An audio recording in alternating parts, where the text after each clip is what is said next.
Number 3. Weber Original Kettle Premium Charcoal Grill. If you're in the market for a budget-friendly charcoal grill, the Weber Original Kettle Premium 22-inch charcoal grill is a fantastic choice. This grill is both affordable and easy to assemble, making it a great option for beginners or experienced grillers. One of the standout features of this grill is the porcelain enameled lid and bowl, which helps to retain heat evenly across the 363 square inches of cooking space. Whether you're grilling ribs or smoking pineapple, you'll find that this grill delivers consistent results every time.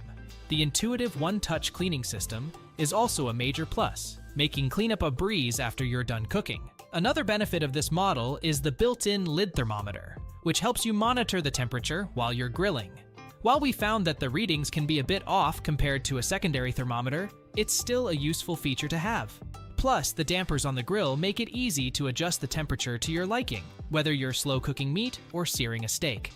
However, we did run into a couple of issues with this grill. The lid melted the plastic lid hook, rendering it unusable, and we found it difficult to get the grill hot enough for searing. Despite these drawbacks, the Weber Original Kettle Premium Charcoal Grill is still a solid choice for its price point. In conclusion, if you're in the market for a budget charcoal grill that offers great performance and easy cleanup, the Weber Original Kettle Premium Charcoal Grill is definitely worth considering. Check it out for yourself and see why it's a top pick for grillers of all experience levels.